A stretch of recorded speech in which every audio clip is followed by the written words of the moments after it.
Hello, పలానాయననా మాట్లాడేది? నీ మీద కంప్లైంట్ వచ్చింది, ఓ స్టేషన్కు రావాలి అని పోలీస్ స్టేషన్ నుంచి ఫోన్ వచ్చిందనుకో, ఏ తప్పు చేయకుండా గజ్జుమంటారు. ఊర్లో పెద్ద మనుషులను తీసుకొని పోదామని తిరుగుతుంటారు. అరే ఇంకెప్పుడు వస్తాడు, పోయి పట్టుకరా పోండ్రని పెద్దసారి కోపం చేస్తుండయా.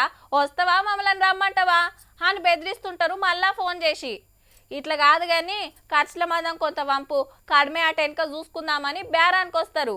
ఇగో గీసొంటి ఫోన్లు చేస్తే జర పైలముండుండ్రి, ఎందుకంటే ఫోన్ చేస్తుంది ఎవలో గీ వార్త చూస్తే కిలేరు గెరకైతుంది. ఏడికెళ్ళి మోపాయిన్రా నాయనా, 3 గంటల్లా 49 కోట్లు కొట్టేసిండ్రు. మళ్ళా అట్లా అని ఆఫీసులకు రాలే, తాళాలు వలగొట్టలే, అంతా ఆన్లైన్లనే. సైబర్ దొంగలన్నట్టు బోర్ల పడ్డది ఎవలనుకుంటాన్రు? 100 కోట్ల బిజినెస్ చేసే బెంగళూరులా ఓ ఫైనాన్స్ కంపెనీ టెక్నాలజీ టెక్నిక్ వాడి దొంగ అకౌంట్లు పుట్టించి కంపెనీల ఖాతాలు ఖాళీ చేస్తే ఆఖరికి ఇద్దరిని దొరకబట్టిండ్రు పోలీసులు. ఇక ఆంధ్రాల ఓ ఎమ్మెల్యేకు ఫోన్ చేసి 1,07,00,000 కమాయిస్తే ఎంక్వైరీ నడుస్తుంది. ఈ నడుమ గిసొంటి మోసాలు బగ్గ పెరిగినాయి. మీ పేరు మీద డ్రగ్స్ పార్సల్ వచ్చిందని ఒకడు, కస్టమ్స్ ఆఫీసర్ అని ఒకడు, బొంబాయి పోలీస్ అని ఒకడు, ఆర్బీఐ సిబిఐ ఈడీ ఆఫీసర్లమని ఫోన్లు కొట్టుడు, కేసు అయిందని బెదిరించుడు, అందిన కాడికి గుంజుడు.